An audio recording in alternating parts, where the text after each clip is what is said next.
Βρίσκομαι εδώ σήμερα, όχι με τη θέλησή μου, αλλά επειδή μέσω ενός εξώδικου που μου έστειλε ο Παναγιώτης ο Γκιόνης, ήθελε να βρεθώ εδώ, ζωντανά, στο ίδιο κανάλι, μάλιστα την ίδια ώρα, μέσα σε 5 μέρες περιθώριο, και να ανακαλέσω τα 3 ψέματα που επικαλείται εκείνος ότι εγώ είπα στην προηγούμενη συνέντευξή μου. Και το επικαλείται αυτό όχι τόσο στο εξώδικο, αλλά και στις ανακοινώσεις που έκαναν τον γύρο των ΜΜΕ.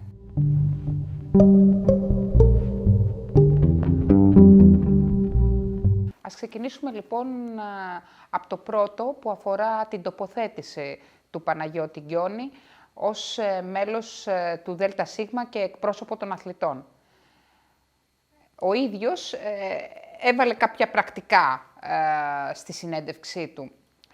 Να αναφέρω λοιπόν ότι σύμφωνα με τον νόμο 2725, όταν δεν υπάρχει σύλλογος αθλητών, ο εκπρόσωπος των αθλητών ορίζεται από το ΔΣ.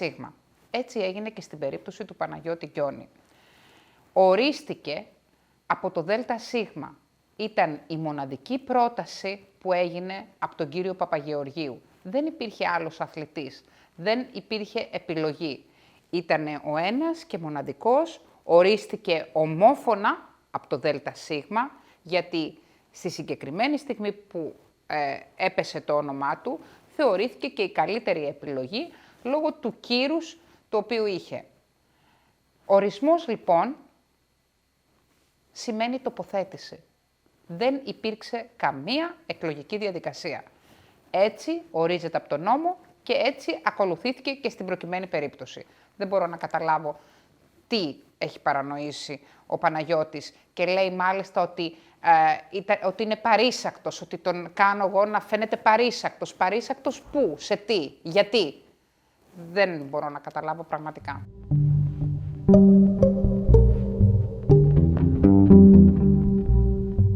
Το δεύτερο σκέλος είναι αυτό που λέει ότι ψήφισε να μην πάνε οι άλλοι αθλητές μαζί του. Εγώ δεν είπα ότι ψήφισε να μην πάνε οι άλλοι αθλητές μαζί του στο Ευρωπαϊκό Προολυμπιακό Τουρνουά. Συγκεκριμένα στη συνέντευξή μου, γιατί την ξαναείδα, είχα πει ότι δεν ξέρω και τι ψήφισε, δεν θυμάμαι τι ψήφισε. Θυμάμαι τι πρότεινε. Και πρότεινε να είναι εκείνος μαζί με το φυσικοθεραπευτή και τον coach για να είναι απόλυτα συγκεντρωμένος και ότι επειδή είχε τις περισσότερες πιθανότητες να περάσει στη φάση αυτή και να κερδίσει το προολυμπιακό τουρνουά και να πάρει το εισιτήριο για τους Ολυμπιακούς Αγώνες, πίστευε ότι θα ήταν καλύτερα να ήταν μόνος του. Οπότε είχαμε πρόταση για πρώτη φορά για τη μη συμμετοχή της Στόλιου και του Σγουρόπουλου στο προολυμπιακό τουρνουά, για να είναι ο Παναγιώτης μόνος του και να κάνει focus ο προπονητής σε αυτόν.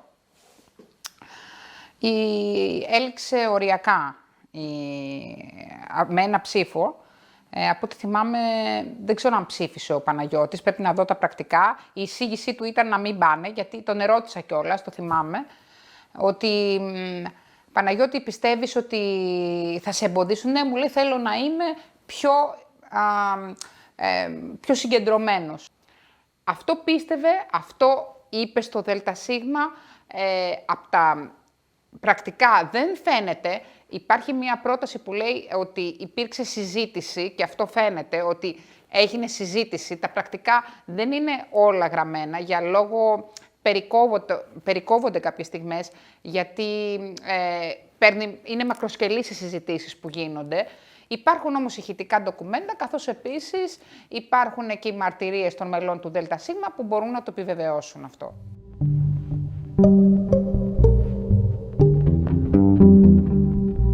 Το τρίτο και σημαντικότερο κομμάτι είναι αυτό που αφορά εμένα και τον Παναγιώτη σε σχέση με τη μομφή, η οποία ήταν και αυτή η περιβόητη μήνυση που του έχω κάνει, που με έθιξε προσωπικά.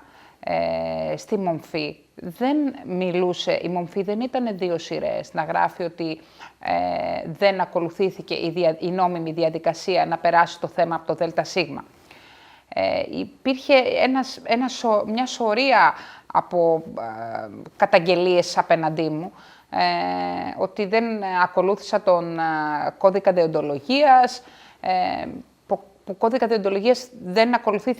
δεοντολογίας δεν ακολουθήθηκε σε καμία φάση. Δεν υπάρχει επιτροπή δεοντολογίας, αυτό ήταν που είπα.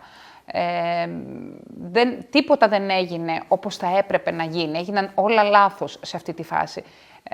Εγώ η αλήθεια είναι ότι τον Παναγιώτη τον είχα ενημερώσει.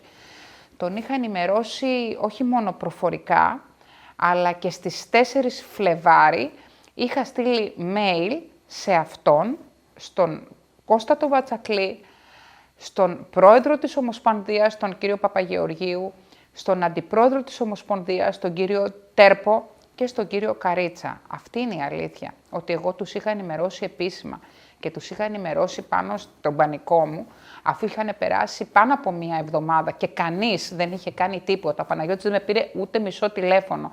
Στο Μάντσεστερ που τον είδα και του είπα, ξέρεις, μου λέει, ξέρεις, δεν με πήρε μισό τηλέφωνο κανένας δεν έκανε καμία κίνηση. Είχαν αφήσει να αιωρούνται αυτές οι απειλές εναντίον μου και εγώ είχα ενημερώσει με το mail ότι αν δεν έκαναν κάτι θα έβγαινα στο συγκεκριμένο περιοδικό, στο συγκεκριμένο ιστότοπο να μιλήσω. Που το ξαναλέω, εγώ τη διαδικασία την ακολούθησα. Εγώ ενημέρωσα. Απλά κανείς δεν ήθελε να το φέρει στην επιφάνεια. Αυτό που μου είπαν βέβαια ήταν ότι να το έφερνες εσύ. Αυτό, από ό,τι καταλαβαίνετε, ήταν ακόμα πιο δύσκολο. Γιατί από τη στιγμή που βρήκα τείχο απέναντι σε αυτούς τους ανθρώπους, εμένα μου ήταν δύσκολο να κάνω οτιδήποτε άλλο εκτός από αυτό που έκανα. Αυτό θεώρησα εκείνη τη στιγμή ότι έκανα σωστό. Ο Παναγιώτης Γκιόνης είπε ότι ψήφισε γιατί δεν τηρήθηκε η διαδικασία και δεν γνωστοποιήθηκε στο ΔΣ ό,τι είχε συμβεί. Η αλήθεια είναι όμως ότι ο Παναγιώτης Γκιόνης γνώριζε. Τους είχα ενημερώσει για το τι είχε συμβεί. Οι δε πρώτοι το ξέρανε και πολύ καιρό πριν. Συνολικά 9 ολόκληρες ημέρες. 9 ολόκληρες ημέρες δεν είχαν κάνει τίποτα. Ο Παναγιώτης Γκιόνης ως εκπρόσωπος αθλητών, γιατί αφορούσε το θέμα αθλητές, δεν έκανε κάτι, δεν έκανε το παραμικρό, δεν με πήρε μισό τηλέφωνο, δεν έκανε καμία κίνηση, δεν έκανε καμία ενέργεια. Το μόνο που έκανε ήταν μέσα σε χρόνο 2 ημερών να γίνει πρόταση μομφής εναντίον μου και να την υπογράψει. Ήταν το μόνο που έκανε. Στη συνέχεια, ο ίδιος ψήφισε ώστε κανένας από τους αθλητές που ενεπλάκησαν στον περιστατικό να μην έρθει να απολογηθεί.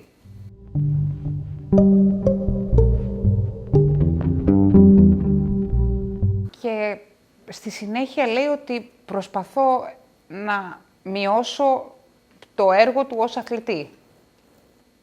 Όποιος προσπαθεί να μειώσει το έργο του Παναγιώτη Γκιόνη και την παρουσία του ως αθλητή είναι ανίδεος. Εγώ ποτέ δεν είπα κάτι τέτοιο για τον Παναγιώτη. Ίσα-ίσα τον Παναγιώτη τον θαυμάζω σαν αθλητή. Αυτό που είπα για τον Παναγιώτη είναι ότι όταν εκείνος ήταν αθλητής, σε μικρότερες ηλικίες, τα χρήματα που έμπαιναν στην Ομοσπονδία ήταν πολύ περισσότερα. Αυτό είχε ως αποτέλεσμα ο Παναγιώτης να μην επιβαρύνεται τα πανευρωπαϊκά, τα παγκόσμια τουρνουά, τα πάντα. Όλα ήταν πληρωμένα από την Ομοσπονδία. Αυτό είπα εγώ. Τώρα, τα χρόνια αυτά, τα τουλάχιστον 10 τελευταία χρόνια, οι αθλητές και οι οικογένειές τους επιβαρύνονται τα έξοδα των εθνικών ομάδων των μικρών ηλικιών. Κάτι που στον Παναγιώτη δεν έγινε ποτέ. Αυτό είπα όσον αφορά την ευνοϊκή μεταχείριση. Δεν μίλησα ποτέ για ευνοϊκή μεταχείριση. Μίλησα για καλύτερη οικονομική κατάσταση της Ομοσπονδίας. Αυτό είπα. Γιατί όταν ήταν μικρός, τα οικονομικά της Ομοσπονδίας μας ήταν τελείως διαφορετικά. Η οικογένειά του δεν επιβαρύνθηκε για να φτάσει μέχρι εδώ. Όλα του τα έξοδα, όλη του η πορεία ήταν... δηλαδή η Ομοσπονδία τον έχει βοηθήσει με τον καλύτερο τρόπο. Με ό,τι μπορούσε, όλα τα εφόδια τα πήρε.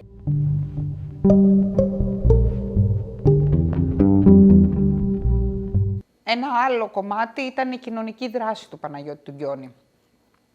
Εγώ είπα ότι ο Παναγιώτης θα πήγαινε οπουδήποτε και ότι το πιστεύω αυτό. Απλά πίσω από τον Παναγιώτη δεν υπάρχει το σωστό μοντάρισμα που άλλοι αθλητές επίπεδου του Παναγιώτη το έχουν.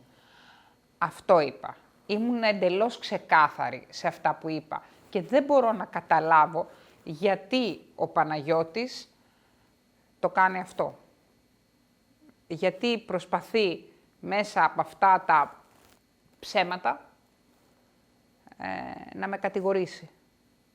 Δεν μπορώ να το καταλάβω πραγματικά γιατί το κάνει. Δεν έχω δει τον Παναγιώτη σε μια κοινωνική δράση. Για μένα δεν φταίει ο Παναγιώτης, να ξέρεις, γιατί αυτά τα μοντάρουνε κάποιοι πίσω από τον Παναγιώτη. Επίσης, κλείνοντας, θα πω και ένα άλλο του ατόπιμα, διοικητικό ατόπιμα βεβαίως, όταν μου έστειλε το εξώδικο, παρουσιάζεται ως μέλος του ΔΣ. Το εξώδικο μου το έστειλε 9 Δεκεμβρίου, ας πούμε ότι είχε γραφτεί και λίγο νωρίτερα, 4-5 Δεκεμβρίου. Παναγιώτη μου, ούτε εγώ, ούτε εσύ είμαστε μέλη αυτού του ΔΣ πλέον. Και με την ευκαιρία θέλω να πω συγχαρητήρια στο Μανώλη τον Κολυμπάδη, πρώτα απ' όλα, και στον Τάκη τον Τζόβολο, και να ευχηθώ να έχουν μια καλή θητεία.